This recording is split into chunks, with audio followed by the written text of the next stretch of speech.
રબારીનો દીકરો છું, માલધારીનો છું. ઋણ કોઈનું માથે ન રાખીએ. તમારા વડવાઓએ અમારી ગૌ માતાઓ માટે માથાઓ કાપી નાખ્યા છે. સૌથી પહેલા ગુજરાત માલધારી મહાપંચાયતના પ્રમુખ તરીકે સૌથી પહેલો ટેકો મેં આપીને શરૂઆત કરી છે. કહેવા માંગુ છું, અહંકારમાં જે લોકો હોય છે એમની બુદ્ધિ બગડતી જાય અને ઇન્દ્ર વિજયસિંહ ઘો મરનારી થઈ છે.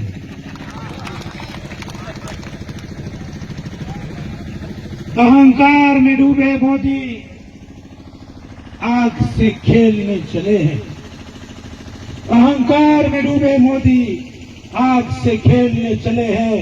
क्षत्रियों को शास्त्र धर्म सिखाने चले हैं. मालधारियों को मिटाने चले हैं. दलितों को दबाने चले हैं. पाटीदारों को पटाने चले हैं. अहंकार में डूबे मोदी आग से खेलने चले. आग से જ્યારે જ્યારે હિન્દુસ્તાનની આ ભૂમિમાં જ્યારે જરૂર પડી હિન્દુ સંસ્કૃતિને બચાવવાની, मां भूम માટે हजारों सर कटाए उसे झुकाने चले हैं. ये मोदी आग से लड़ने चले हैं. एवा क्षत्रिय धर्मना આગેવાનો બેઠા છે. 18 આલમ છત્રી से કહો, मां भूम भारतीय ના માટે જે સમાજે બલિદાનો આપ્યા, ગામે ગામ જેના પાડ્યા છે એને રઘુ દેસાઈ આજે પાઘડી ઉતારીને એને સલામ કરે. તમે તો ગાય ગંગા ગાયત્રી ગીતાના નામે ફક્ત વાતો કરી અને મતપેટી માટે તમારું રાજકારણ ચલાવ્યું. ચૂંટણીઓ આવે, એક સમાજને સારું લગાડવા કોક સમાજનું અપમાન કરીને રાજનીતિ તમે કરી. એવા લોકોને આપણે કહેવા માંગીએ છીએ, આજે હજારો કુરબાની આપનારા લાખો ક્ષત્રિયો આ ભૂમિ ઉપર ના હોય.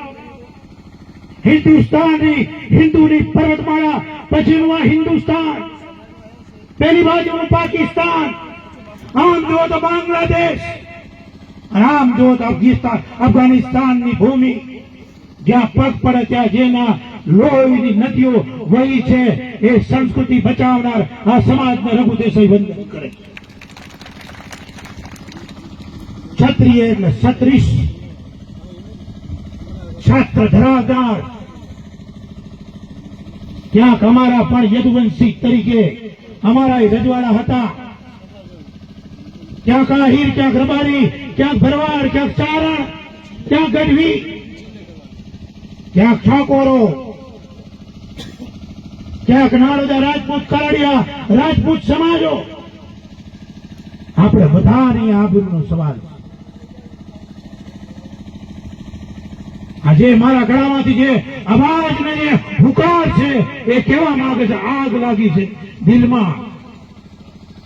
પણ મરદના દીકરાઓને ખબર નથી લોકશાહી છે, નકર તો મેદાનમાં આ ખબર પાડે તમને કઈ રીતે થાય.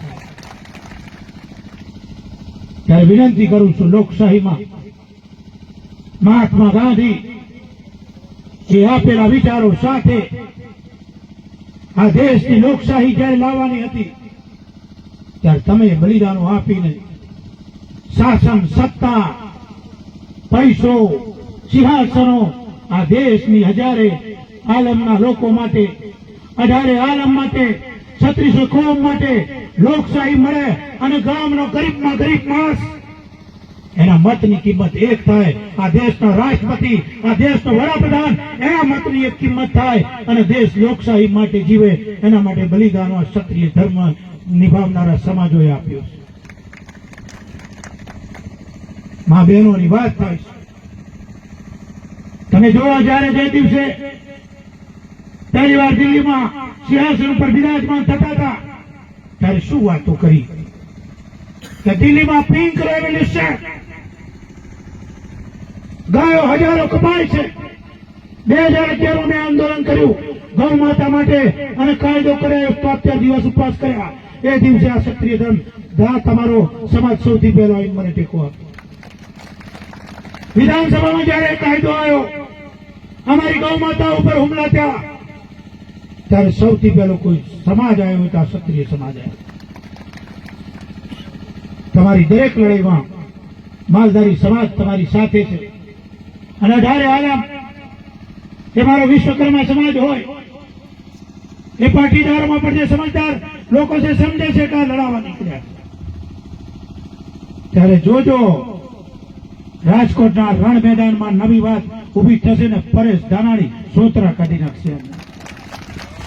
આપણે પણ ગુજરાત નહીં, ભારતમાં જ્યાં જ્યાં પણ આપણું હોય ત્યાં તાકાત કરીને તમારો એક ફોન અહીંયાથી છૂટા પડી ગઈએ, સાફા બાંધે મેળ નહીં પડે, કમરે આપણે આ પાઘડીઓ ઉતરીને કમરે બાંધીને મહેનત કરવી પડશે, તારા હારશે. શામ દામ દમ ભેડ કરનારા લોકોને ઓળખજો. ઈટોના નામે કરોડો રૂપિયા ભેગા કરનારા લોકોને ઓળખજો. રામના નામે, ગંગાના નામે પૈસા લઈ ગયા, ફક્ત વાતો કરી. 10 વર્ષના દેશના શાસનમાં અને 30 વર્ષના ગુજરાતના શાસનમાં એક પણ લોકોને સારું લાગે એવું કામ કર્યું હોય તો મને બતાવો. ત્યારે વિનંતી કરીએ છીએ. અને સાથે સાથે મારો દૂધ મળ્યો સમાજ તમારા ભેગો છે, ચિંતા નહીં કરતા. અમે કોઈનું પણ ઋણ, તમારું ઋણ હજારો વર્ષથી અમારી સાથે છે. ઠાકોર સમાજના આગેવાનો બેઠા છે. આજ આપણે જીતાડવા નીકળ્યા, કાલ એમનો વારો આવે એ દાડે પાછો ન પડતા. ખાલી લેવાથી ન ચાલે, હા મામે એકબીજાને આપવું પડે. ત્યારે સંસ્કૃતિ ને સમાજોના ઇતિહાસો રચાતા હોય. તમારો ઇતિહાસ કરાશે. તમે આ દેશ માટે, આ હિન્દુ સંસ્કૃતિ માટે, ધર્મ માટે તમે કોઈ દાડો પોતાનો સામે ભય હોય, એ કુરુક્ષેત્રનું મેદાન હોય, ત્યારે પણ કૃષ્ણએ એવું કીધું, પાર્થ હે ઊંટ પાર્થ, જ્યાં ધર્મ હોય ત્યાં તું રહેજે, જ્યાં ન્યાય હોય ત્યાં તું રહેજે, અને જ્યાં સ્ત્રી માતા બહેનોનો જ્યાં પણ સવાલ આવે એની અસ્મિતા ન હોય ત્યાં તું રહેજે. એ વાત લઈને ભાગવતનો જે પણ ઉપદેશ આપ્યો એ તમે રગે રગમાં લઈને ચાલી રહ્યા છો. એ ક્ષત્રિય ધર્મને ગુજરાતના માલધારી મહાપંચાયતનો આજે ટેકો છે, અને જીવીશું ત્યાં સુધી અમારા વડવાઓનો પણ ટેકો રહેશે. એ જ વાત કરીને મારી વાતને વિરામ આપું છું. ભારત માતા કી, ભારત માતા કી.